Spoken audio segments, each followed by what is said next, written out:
الفيلم اللي بعده هو فيلم المهاجر، اخراج الاستاذ يوسف شاهين، طبعا. بطولة خالد النبوي، يسرا، محمود حميدة.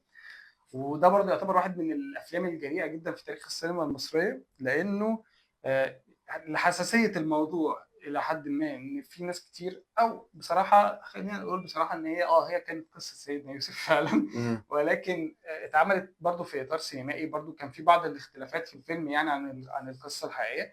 بس هي القصه الحقيقيه بتاعت ان هو قصه سيدنا يوسف لما اخواته رموه في البير، وبعد كده راح لقى نفسه في مصر امم. وعاش في مصر واتسجن، وبعد كده طلع من السجن وامرأة العزيز. يعني نفس التفاصيل بالظبط. حتى سفيان عمل حركة ساعة قوي ساعتها عشان كان عايز يعدي الفيلم من الرقابة. كتب في المقدمة بتاعت الفيلم إن هذا الفيلم قصة من وحي التاريخ ومالوش أي علاقة بقصة النبي يوسف عليه السلام. امم. ده بالعربي. وكتب في الترجمة الفرنسية إن هذه القصة مشابهة لقصة سيدنا النبي يوسف. بجد والله. هو استغل ساعتها ان في التسعينات ما الناس كتير ما يعرفوش فرنساوي، وممكن بتاع الرقابه نفسه ما يعرفش فرنساوي اصلا يعني. فقال لك ان القصه دي احنا استوحيناها من قصه النبي يوسف وهكذا يا ابن كذا. اللذين. لا لا، كان صايع يعني. ف لا، بس فيلم انا بشوف انه واحد من اهم الافلام في تاريخ السينما. فيلم ده سنه 94 اتعمل ب 4 مليون او ب 6 مليون جنيه تقريبا انتاج.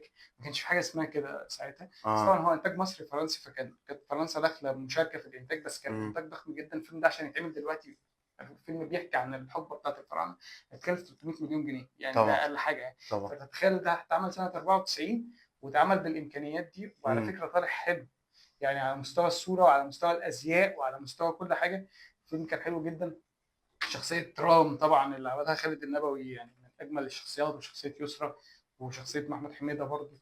لا، الفيلم جميل جدا، وقصه سينمائيه جدا يعني. حتى الفيلم اتعرض ساعتها ان هو كان اتمنع من العرض بسبب ان في ناس طلعوا بقى وقالوا ده ازاي يجسد نبي على الشاشه والكلام ده كله.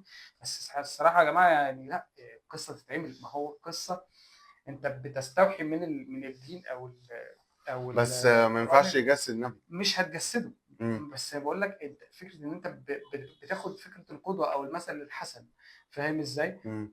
وبتجسدها. طبعا مش هينفع ان انت تجسد نبي، بس الفكره ان انت لو خدت قصه وعملتها بشكل سينمائي، اعتقد عادي ما فيهاش حاجه. اصل انت مش بتقول ده النبي يوسف، فاهم امم. ازاي؟